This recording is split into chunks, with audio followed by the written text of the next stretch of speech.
Hello, I am Jennifer Hanen. I am a designer, developer hybrid. Some people are calling them creative technologists these days. My passion is mobile. I live in the greater Los Angeles area. If you very specifically want to know, I live in a town called Seal Beach, and unfortunately the last seals trucked out about 20 years ago. So, how many here came to the conference because they're curious about mobile design? They're either a web designer, developer, or in some other part of the web field, and you wanted to come because you wanted to figure out what this mobile thing is. Okay, excellent. This presentation is for you. If you are mobile curious but not sure where to start, and this looks terrifying to you, then we're going to start on the bunny slopes, okay? With a cool pink helmet. About 3.5 years ago, I was at a party in Los Angeles where there was a lot of art center folks, and art center is kind of our big institute of design. And I had a woman come up to me who I'd only met briefly previously, who said, "I'm an award-winning print designer, and my clients are upset at me because I don't know how to do the web. And I hear you do." Okay, I say. And she goes, "Well, I'm doing a complete rebranding for a company that does," she goes, "I'm not quite sure what it is. It's something in construction." Well, it turned out they were a company called Ultimate Removal that goes into large high-rises in Los Angeles. And if you're a tenant and you've moved out after 10 years, they come in, completely demo the place down to the bones of the internals of that floor.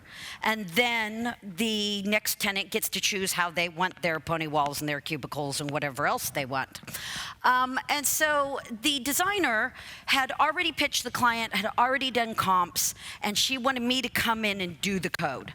And when I got to looking at what she had designed, she wanted everything pixel perfect, of course, and I tried to explain concepts of flexible layout, different types of browsers, and then I looked at her and I said, so this is a company that meets with project managers and or what's called an asset manager in commercial real estate, and they determine what they're going to demolish. And so the asset manager is going to walk into the space after a tenant's moved out, look at their BlackBerry or their iPhone. At the time, iPhones weren't quite as popular in California. Look at their BlackBerry and say, who can I call who can meet me right now to talk about the demolition of this space?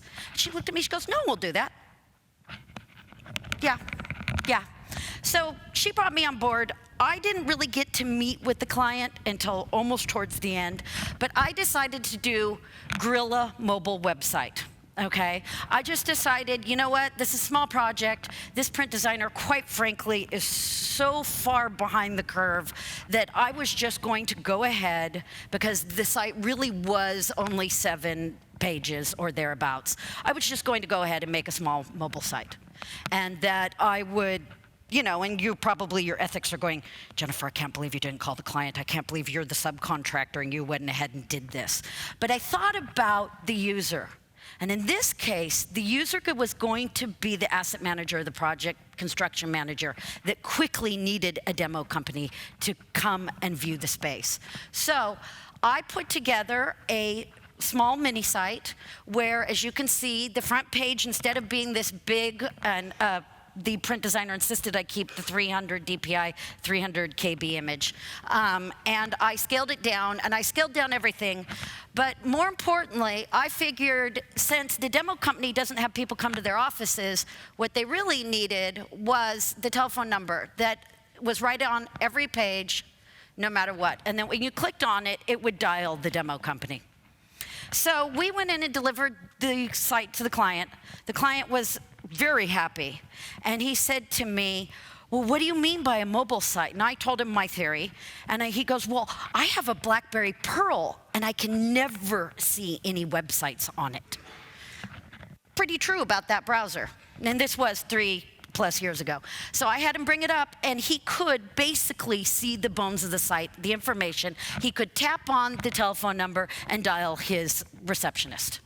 And I said to him, "I want you to call me back in," so I asked him to please let me first go here. my hunch was right. I asked him to call me back in 3 months and then 6 months. And I gave him some Google tracking at the bottom.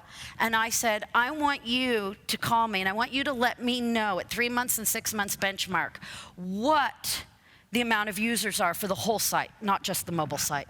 And after 6 months, 57% of all people coming in were on a BlackBerry, 23% on an iPhone, and the rest were desktop browsers, and that's less than 20%. So my hunch was right. Needless to say, the print designer and I didn't work together again. But I have heard back from this client who does like to give me an email every so occasionally and tell me thank you, that he has gotten quite a bit more work because of it. So the question in that thing is for the people who say, I don't know if we can afford a mobile site. I don't know if my client can afford a mobile site. I think the biggest question we have to ask here is, can your client not afford to have one? And can your clients, customers, can the users of the site also not afford to have one? So you say, I'm a beginner, I'm not quite sure where to start, okay? So what I did was, and this is the first page of the HTML, I just stripped it all the way down. I took out all the fancy parts and I just made bones. So it would be what we like to say in just a good semantic HTML. And then from there, I used a little bit of CSS, and in this particular case, I used a simple PHP sniffer to just tell me if it was mobile or not. But the really important thing that I did at the bottom, in the navigation, is I allowed people to go to the regular site if they wanted to, because particularly as time has gone on, browsers have improved, and people now have, at least in Southern California, decent unlimited data, and maybe they do want to see the big 1024 wide, regular site. So this brings up an issue for us, which is, let's talk about bandwidth. Okay? I know some other speakers have touched on it, but I'm going to walk us through 4 stories, interviews that I had with people who are personal friends of mine who live in different parts of the world and have different concerns.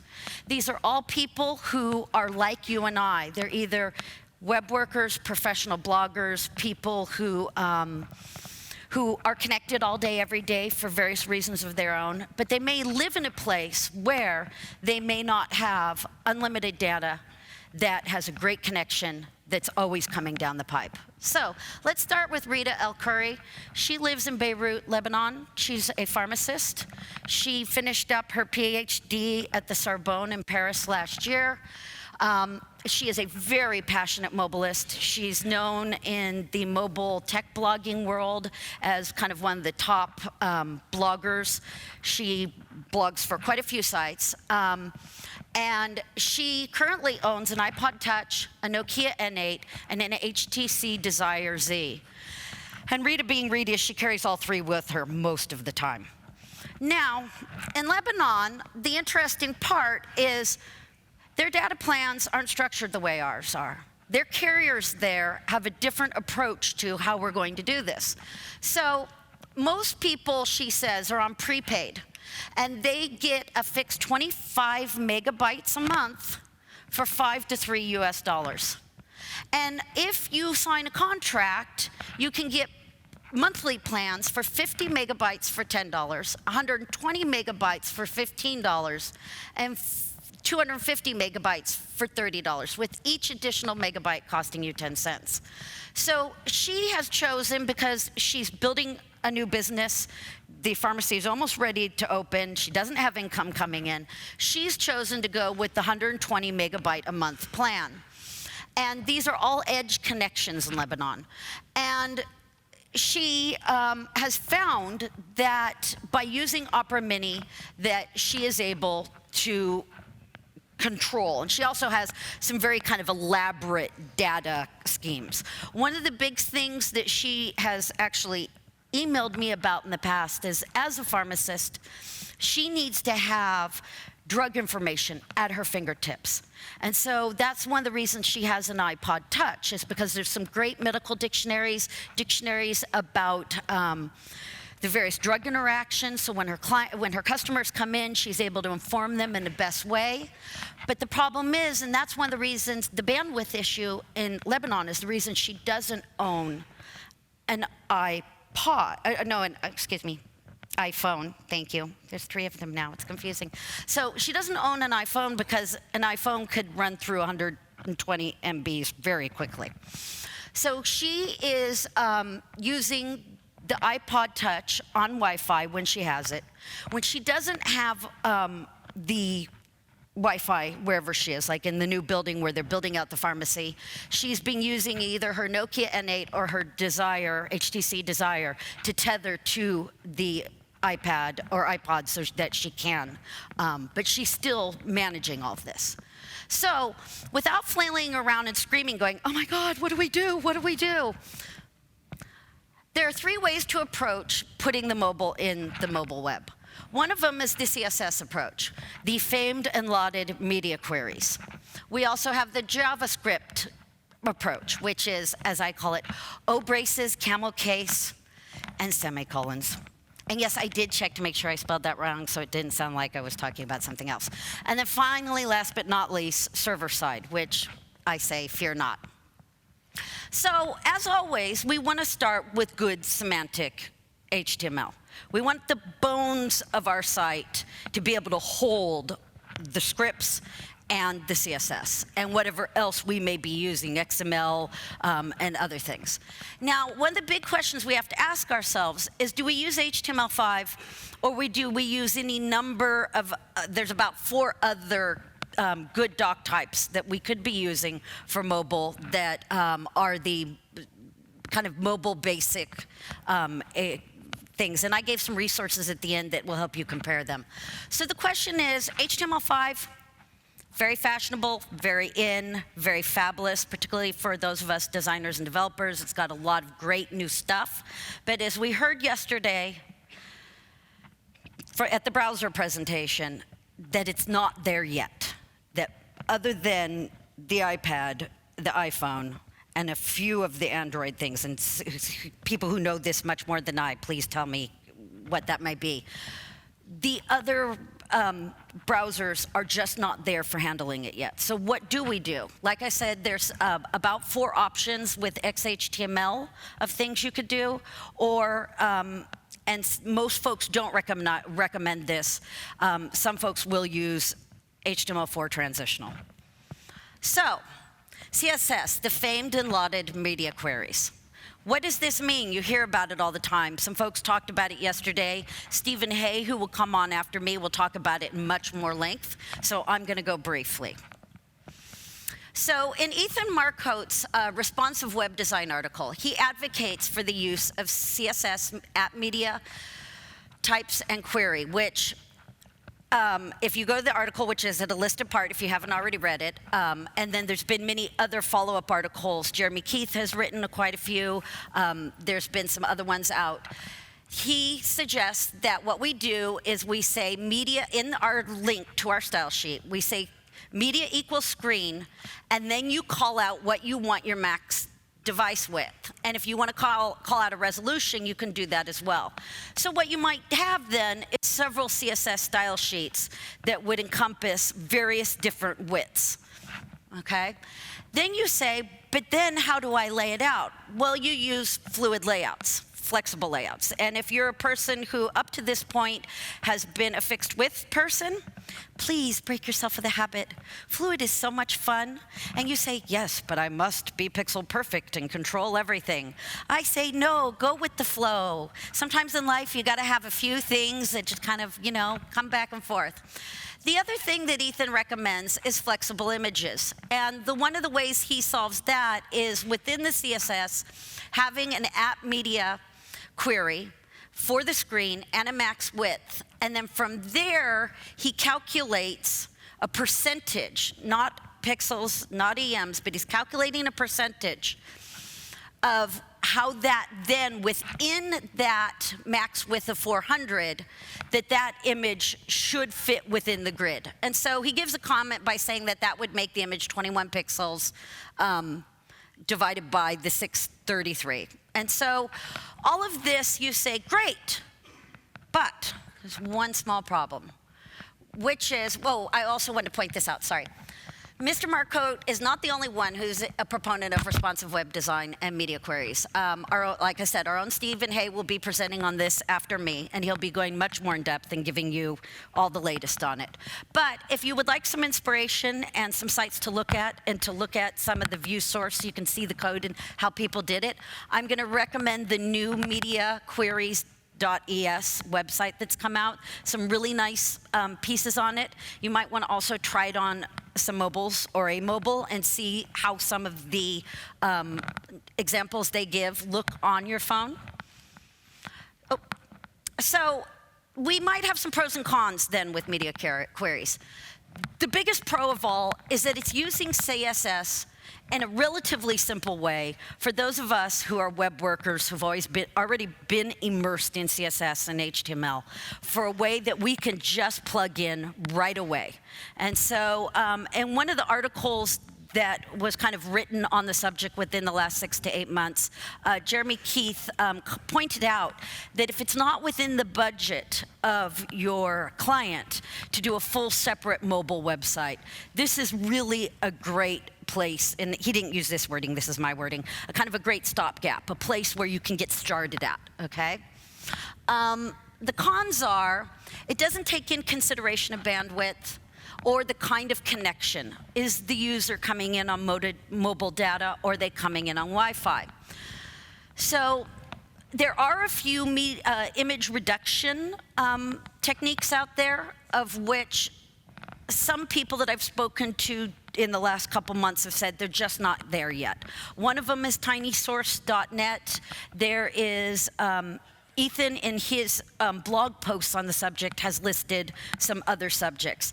And it sounds like, from hearing some people speak just in the last day, as the conversations I've heard, that a lot of people are concerned about this, which is a good thing, because that means more people will be working on the problem, and hopefully we'll have a solution fairly quickly. So then the third point on the cons is our friend IE, which you can argue, but it's mobile. We don't really have to worry about that. On websites where we want to do, desktop websites where we, excuse me, the lights, I feel stuck.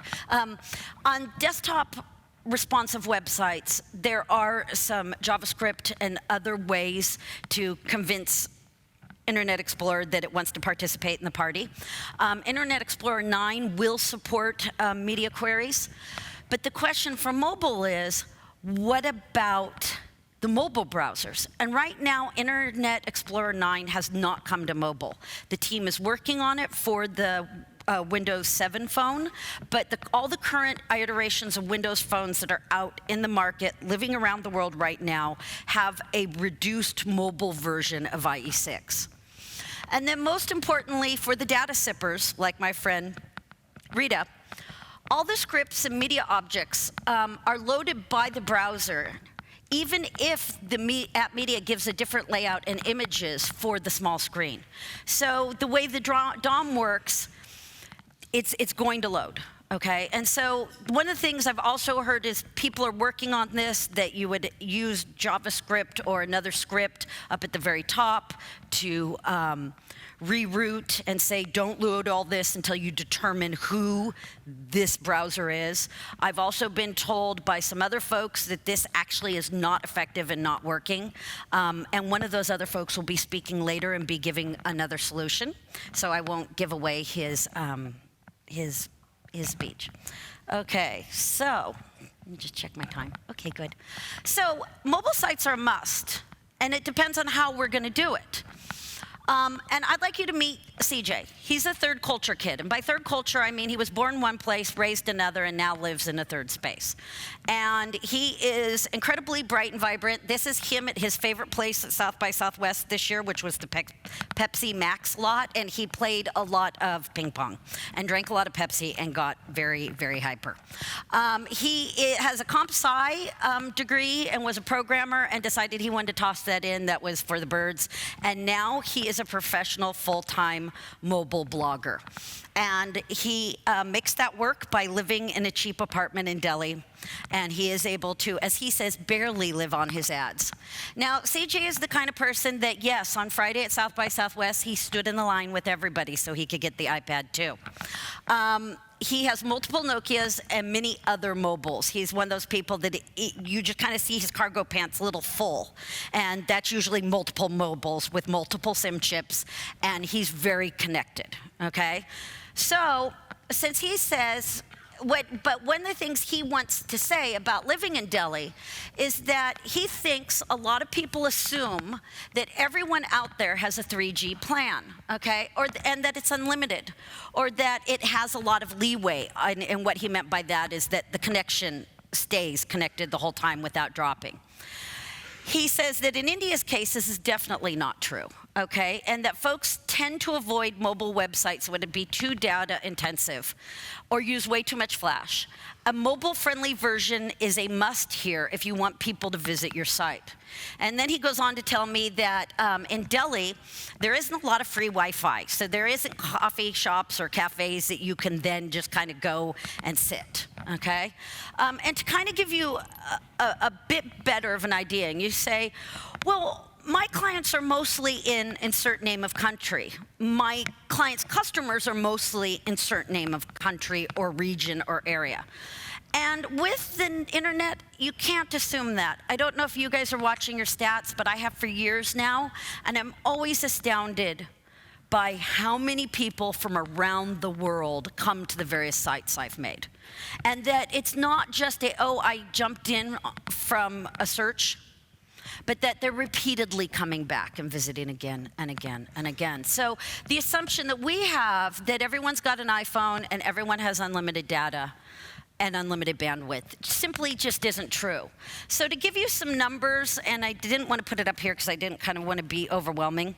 CJ says that 3G has just been rolled out in India, and at that it's only in certain cities. And even within the cities like Delhi or Mumbai, it's patchy, and you don't get it everywhere, and that it's much too expensive, and that right now it's the equivalent of about 12 euros for 200 gigabytes, or excuse me, 2 gigabytes, sorry, 200 would be great, 2 gigabytes, but that's on a 2-year contract. And for many Indians, and he says even amongst his friends with college degrees and good jobs, people who are working as programmers, people who are on the middle class track, that the majority of these folks have bills that monthly whole phone bills or mobile bills that never exceed 7 euros. So 12 euros would just be too much. And so he basically said that he's willing to pay for this because, of course, he's mildly addicted. And when he was at South by Southwest, he went and got himself a T-Mobile SIM chip, etc. So if we think about, and Nokia's been touting this a lot, the idea of the next billion. Okay? And this next billion isn't going to be people with just the cheap little phones that only do voice and SMS.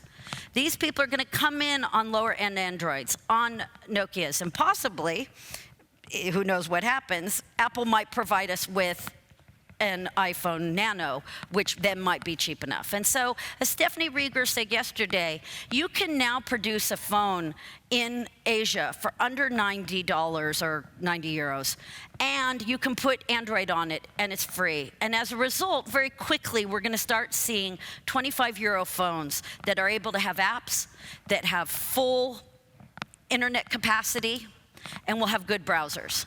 So at what point then do we think about how do we then detect for mobile, okay? Now, JavaScript opens up our options for mobile detection, in which way that allows us to create a better experience for the mobile web viewer. And it can be as simple as using JavaScript to detect for the user agent, okay? And not just user agents, but also the features of the mobile browser, okay? With JavaScript, there's several approaches.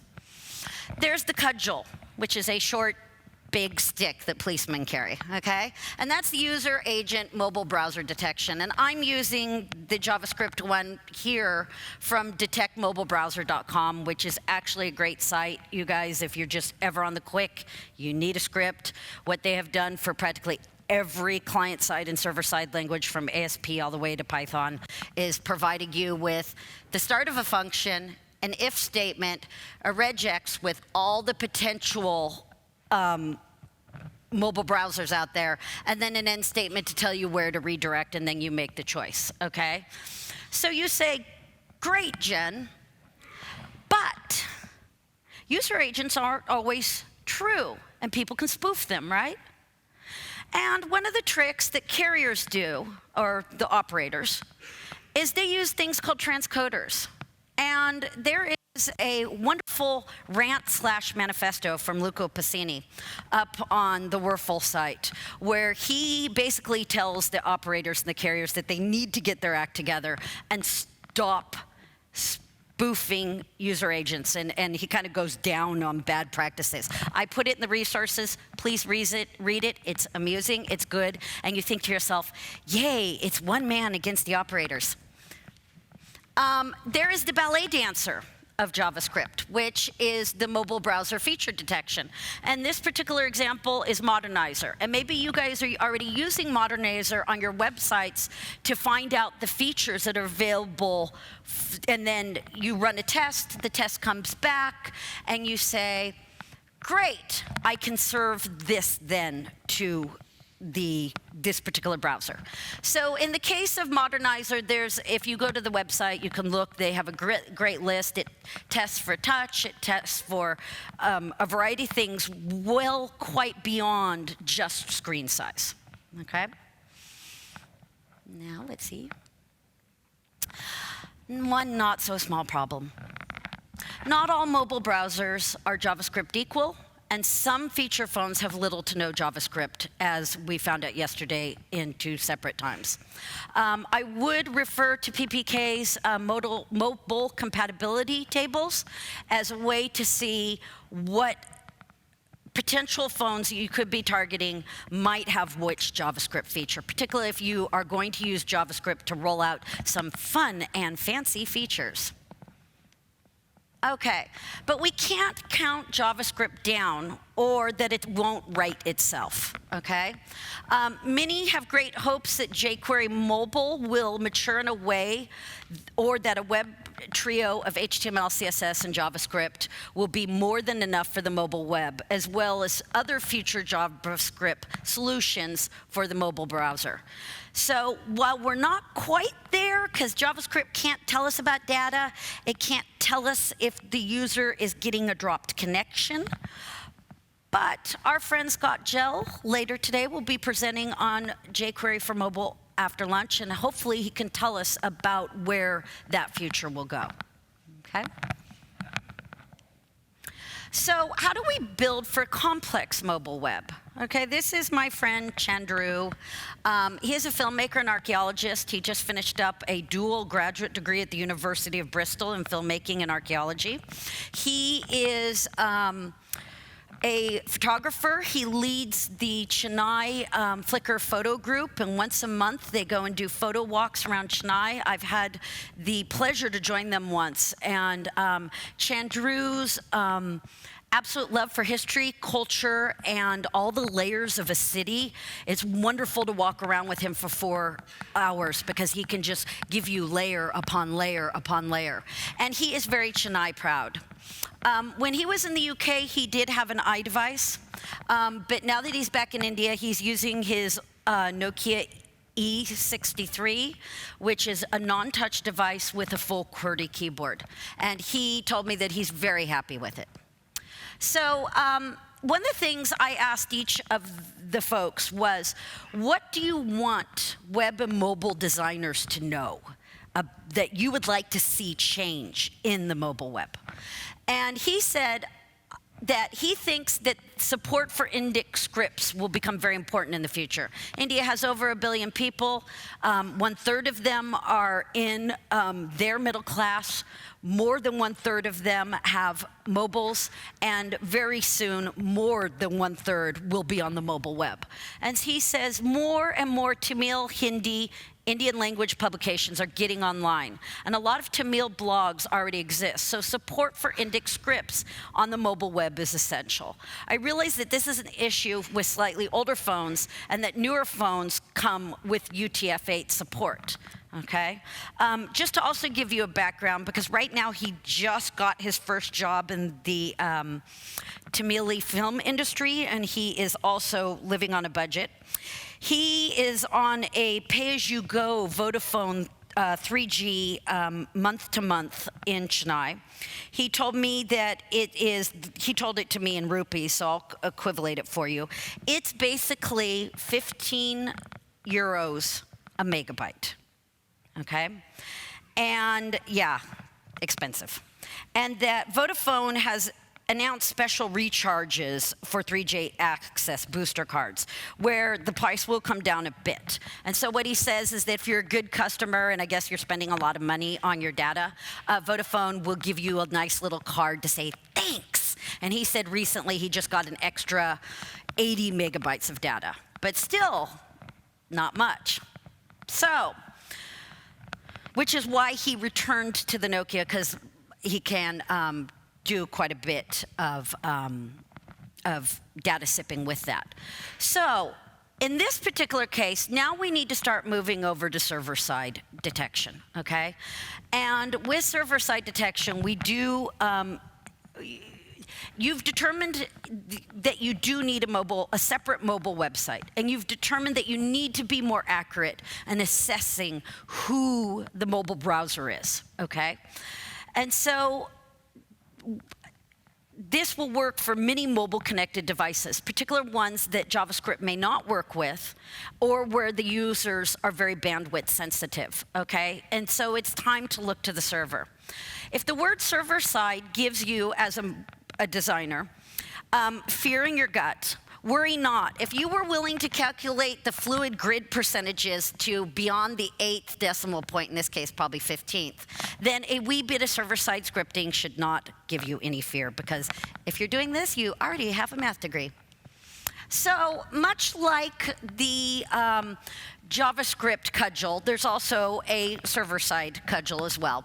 And I also brought in the one from Detect Mobile Browsers. But if you look online, there's a variety of ones for a variety of languages where basically it just asks, what is the user agent? So you're asking, is this an iOS device? Is this a BlackBerry? Is this a Samsung? Is this, and like I said, they're using regex to be able to really break down to a bunch of different mobile choices. And then you can redirect to a mobile site. Okay, this looks quite a bit like the JavaScript script, and it is basically, it's the way mobile browser detect does it, or the detect mobile browser, is they just change the tops and the bottoms. So how do we do this if we need more precision, okay? And in talking around, I found that quite a few of you are actually using the Werfel library. And two folks I spoke to yesterday, who I'm not sure if they want to be identified, but they're kind of over in this section of the crowd, are telling me that they're actually quite happy with it and that they're contributing to it. So Werfel is an open source two-prong attack for the server side. One of them is that an XML document, and you can see part of it right there, asks the capabilities of the browser, and then from there you can use either PHP or Java to do the work, okay? Or so the thing is the folks who started putting this together, of which Luca Passini has been kind of the spearhead of the movement, this was originally set up for WAP detection, okay, for Java and for Brew. And we say, haven't we gotten quite a bit beyond that? Well, because it's now an open source contributor situation, and Facebook has also come on board with it, there's been quite a bit of new additions to it. And they recently released a new API for PHP and for Java that I link at the end, the kind of breakdown on how you can use it. The other thing that the Werfel folks are doing is they have a database where people can submit a user agent string and then be able to also submit what are all the abilities, okay, of that device or of that browser. Am I going too fast? I hope not. Oh no, we're fine. Okay. So I would like to ask us, excuse me, one last thing here. And you say to yourself, this is all very complex. Well, the third presentation after me is Mr. Brian Rager, and he will be giving, as a portion of his presentation, a kind of future scenario that he has been thinking about.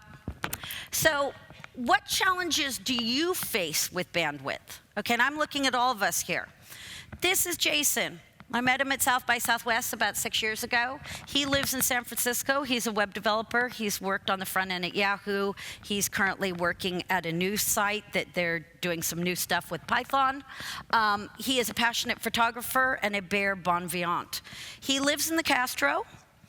And he told me that when he lived in the inner Sunset District in San Francisco, he didn't drop calls and he didn't have any problems with data.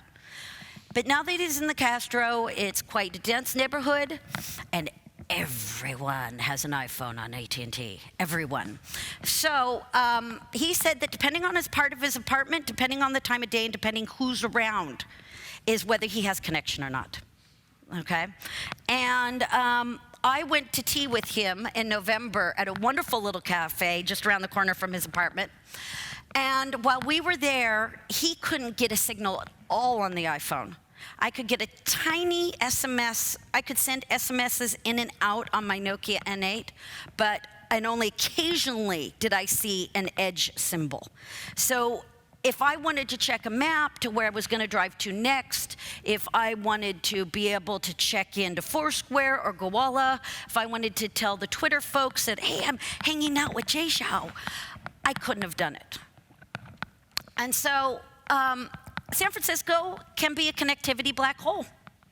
And sometimes black holes are very beautiful, beautiful places, and sometimes not. So I'm not going to read all of this, but basically it's what I just told you, that Jason talks about where in his apartment he can get connection, and he has found that sometimes data is not a problem, as you would think, but it's just voice. And he said that most of the time he uses Wi-Fi. And in San Francisco, there's a lot of it available, okay?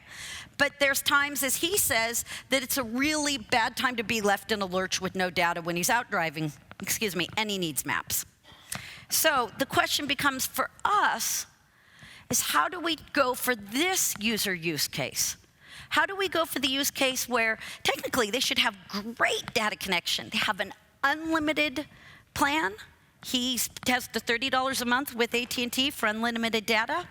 He lives in a place where it is supposedly the tech mecca of the world, and this should be a place where his wonderful iPhone should work. So I wanted to put out that we're all here, okay? And all of us have different specialities, and we're all talking at breaks and at lunch. Much like the microformats folks pulled together a couple of years ago to start to get semantic information to the web, I think we need to pull together to solve some of these problems. And not just solve it for the us's of the world who have dropped calls and dropped connections, but for Rita, for CJ, for Chandru, for all the folks who will be visiting our mobile websites. So I think we should form a grassroots consortium to work up, and this is something Brian will be talking about, a hybrid server client-side solution that will be able to not just detect if it's a mobile browser, but what also are the features. I also would like to propose that we work with browser makers, and we met 3 of them yesterday, and they're still here amongst us, to possibly ask for a more complete feature profile that the browser would send with the first HTTP request, okay? And the ability for the user that when you get your phone and you power it up for the first time, that not only do you put in your email and username for whatever the ecosystem is, but that maybe you can lodge your preferences on data.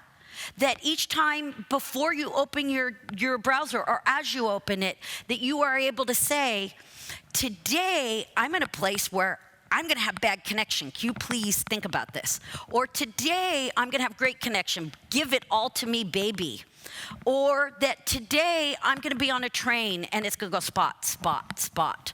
Or in Rita's case, that she can just plain say to it, browser, you got 120 megs for the whole month, so figure it out, okay? So that if we can work with the browser makers to possibly do something like this, then many of these kind of hacks that we are doing now then would be available for the user to set their own choices, okay? So I also want to say there has been in the last probably 9 months, if you've been following some of the blogs, some, I don't want to call it discord, but heavy discussion amongst people who are in the CSS camp, people who are in the JavaScript camp, and people who are in the server-side camp. And what I'd like to encourage all of us is that the mobile web is young. And we have a great opportunity right now to affect it, to build for it, to contribute to it. And I think we need to be discussing and communicating rather than necessarily having little territories that we're staking out. So I'd like to say that we're all here now, and I hope that we're all willing to accomplish and organize. And if anyone, any of the browser people, folks like the Riegers, you say, let's do this thing. Other folks among you out there, like I said, some folks are contributing to Werfel. I am more than willing, because I am one of those horribly enthusiastic, kind of bouncy people, to help put some energy behind us, maybe starting a grassroots on this issue. So here are some resources. I've given us some things like the WC3 best mobile web practices, the best web application practices, because they have some actually interesting differentiations in there that I think might be interesting to read and kind of filter through your brain. There's also a global authoring practices that Luca Pacini put out a couple of years ago. A really kind of comprehensive for beginners is USC, which is we jokingly in Southern California call it the University of Spoiled Children, but it's really the University of Southern California. They have put out a best practices in mobile detection and kind of explain some different ways and the ways that they want developers and users in the university context to do it. PPK's Quirks mode for mobile. We also have Modernizer. There is a very simple JavaScript OS detector that's been put up on GitHub if you just want to go very simple. And the one at the Detect mobile browser was a bit complex. And then here are the different Werfel ones. There's also a switcher that Luca Pacini has put up. And then I do recommend this, just so you can see some of the issues, if you haven't already encountered them with the carriers, is the manifesto for responsible reformatting. So thank you very much. I'm Jennifer Hanen, and I'm at Miss Jen, and I will put this presentation up on SlideShare, put it up to my blog and Twitter if you guys want to refer it or otherwise thereabouts. So thank you.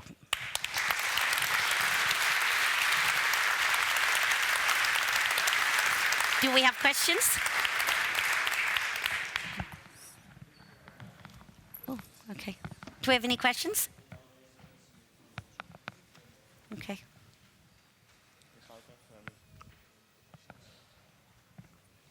No questions? Okay. Ah, good man. Hi. You talked about the different strategies for mobile adaptation recognition. You haven't said how they can work together, if at all, because you mentioned how there are people in different camps. Should be JavaScript, should be CSS, should be server-side, but can they not live together, and if so, how? That I didn't touch because Brian Rieger's going to touch that in his presentation, and I asked him if I could kind of give a little intro to his, and I think that I would rather have him more fully talk about that because he will be talking about that. And I, because of the 3 people who are coming after me, I didn't want to touch into their territories. So I'm sorry I didn't do that more fully. But Brian will be.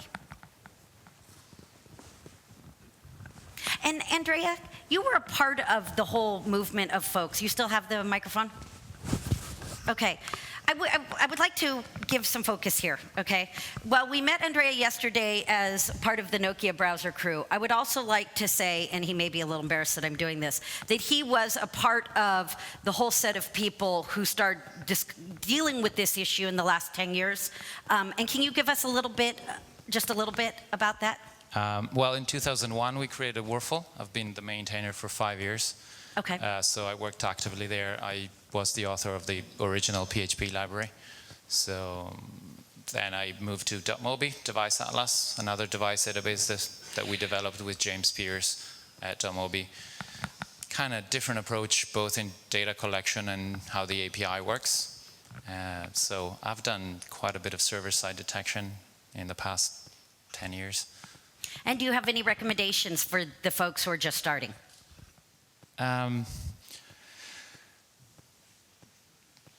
Sorry, I think that no, I'm sorry. No, it's okay.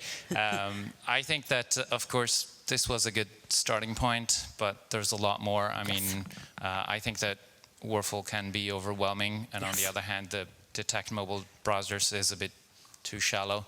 As was mentioned yesterday by Eli, using only one subset of the string can return false positives, and we don't want to send WML to Playbook devices or Nokia devices because we've moved on from that. Yeah. So those are good starting points.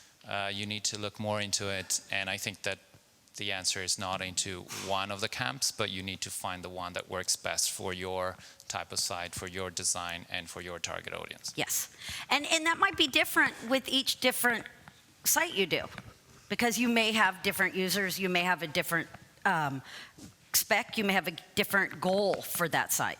Anyone else? No? Okay. So thank you all very much.